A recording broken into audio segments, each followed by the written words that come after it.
मित्रों, आज मेरी 7वीं वीडियो में सबसे महत्वपूर्ण लाइफ स्किल यानी कम्युनिकेशन स्किल, वक्तृत्व कला, बातचीत की कला की चर्चा करेंगे, जिसके कारण आज अनेक भारतीय वैश्विक संस्थानों, चाहे वो माइक्रोसॉफ्ट हो, गूगल हो, IBM हो, ट्विटर हो, मास्टर कार्ड हो या पैप्सिको हो, के सर्वोच्च पदों पर आसीन हैं। 3 दिसंबर 2021 के टाइम्स ऑफ इंडिया के संस्करण में MIT, मिशिगन और कोलंबिया यूनिवर्सिटीज़ में किए गए एक सर्वेक्षण की रिपोर्ट छपी थी। विषय था, क्यों भारतीय मूल के टेक्नोक्रेट्स चाइना और दूसरे देशों के मुकाबले में अधिक संख्या में उच्च ग्लोबल कंपनीज के CEOs हैं।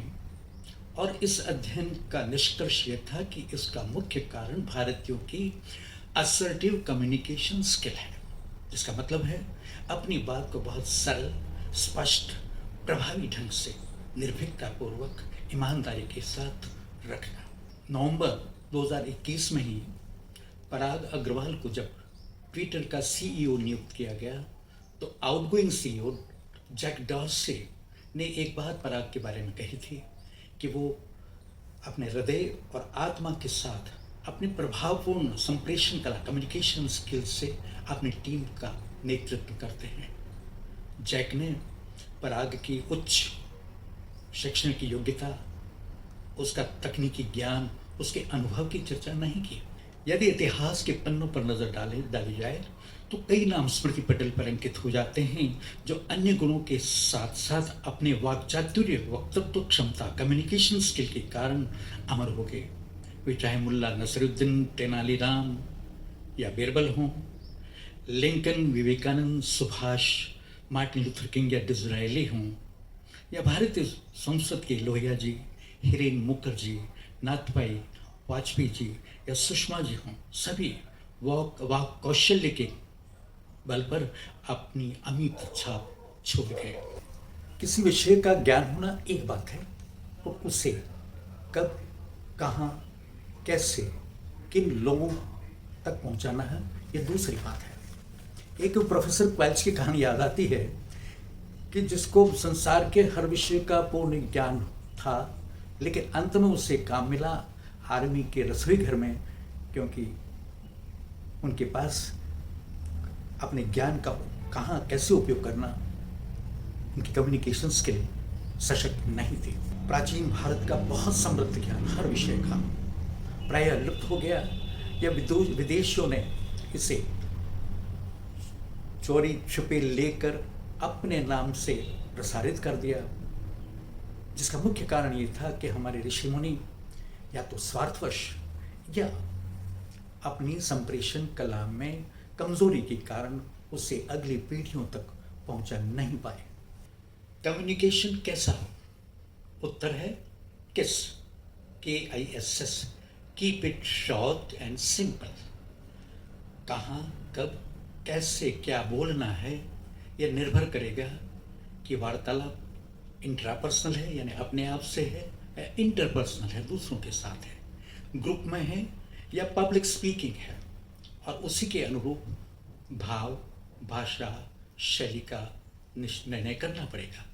कम्युनिकेशन की जब बात करते हैं तो यह बात भी ध्यान में रखना बहुत ज़रूरी है कि शब्दों यानी वर्बल कम्युनिकेशन की अपेक्षा नॉन वर्बल कम्युनिकेशन का महत्व बहुत ज़्यादा है।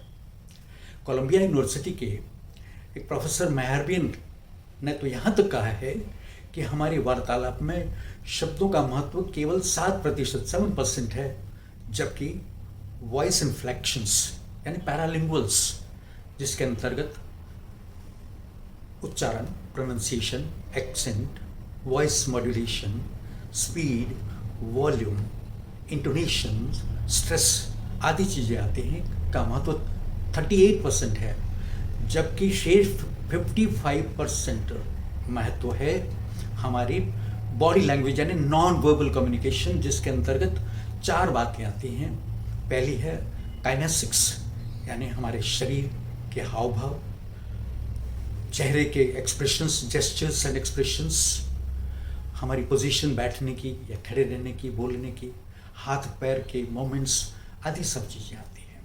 दूसरा है एक्यूलेसिक्स, यानी हमारा लाइट हाउस कैसा है, न आंख झुकाकर, न आंख दिखाकर, पर आंख में आंख मिलाकर बात करना एक अच्छे कम्युनिकेशन का संकेत है। कहते हैं ना, नज़र ने नज़र से मुलाकात कर ली, दोनों खामोश रहे, बहुत बातें बोली। तीसरा हैप्टिक्स, यानी टच, खासतौर से इंट्रापर्सनल कम्युनिकेशन में, एक दूसरे से कम्युनिकेशन में अगर विवेकपूर्ण इसका उपयोग किया जाए तो ये भी बहुत कुछ कह जाता है। और चौथा है प्रॉक्सिमिक्स, कितनी नज़दीकी से हम बात करते हैं, कितनी दूरी से बात करते हैं, इसका भी कम्युनिकेशन में बहुत महत्व है। जब नॉन वर्बल कम्युनिकेशन की बात आती है तो स्वाभाविक रूप से चार्ली चैपलिन नज़र के सामने आ जाते हैं, जिनके बारे में अल्बर्ट आइंस्टीन स्वयं ने कहा था कि वे एक शब्द नहीं बोलते पर दुनिया उनकी दीवानी है। अब प्रश्न उठता है कि हमारी कम्युनिकेशन को प्रभावी कैसे बनाया जाए। इसका उत्तर वैन स्टीवन नाम के एक बहुत प्रसिद्ध अंग्रेजी कम्युनिकेशन कोच हैं, उनकी उक्ति का उल्लेख करूंगा। वो कहते हैं, there are as such no language teachers, there are only language learners. यहाँ सभी को महाभारत का एकलव्य बनना पड़ेगा, और द्रोणाचार्य की प्रतिमा के रूप में तो गूगल गुरु हर वक्त उपलब्ध ही हैं सबके साथ साथ। मन में दृढ़ संकल्प, सतत साधना, अथक परिश्रम के साथ सोचने, सुनने, बोलने, पढ़ने और उसके बाद थोड़ा बहुत लिखने का निरंतर अभ्यास यहाँ जड़मति होत सुजान की बात को चरितार्थ कर देता है। और जहाँ कम्युनिकेशन की बात होती है तो ये बात भी याद रखने जैसी है कि अच्छा कम्युनिकेटर वही होता है जो बहुत अच्छा श्रोता है।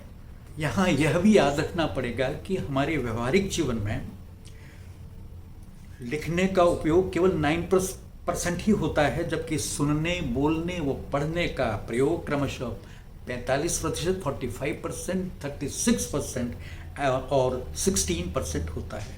विडंबना देखिए कि हमारी शिक्षा व्यवस्था में सबसे अधिक महत्व राइटिंग के ऊपर, लिखने के अभ्यास के ऊपर दिया जाता है। ये तो putting the cart before the horse जैसी बात हुई, गाड़ी को घोड़े से आगे रखने जैसी बात हुई, है ना। अंत में एक स्वीकारोक्ति, ऑनेस्ट एंड कैंडिड कन्फेशन, मेरा अपना कम्युनिकेशन भी कई कमियों से भरा हुआ है, और इसका स्पष्ट कारण ये है कि हमारी पीढ़ी के लोगों को इस सब का ज्ञान बहुत देर से हुआ। और जैसा कहते हैं ना कि चिकने घड़े पर, पके घड़े पर पानी नहीं ठहरता, हम अपने उस अधकचरे ज्ञान से अपने आप को पूर्ण रूप से मुक्त नहीं कर पाए, कितना भी प्रयत्न किए तो भी। अपना अच्छा डिफेंस है ना ये,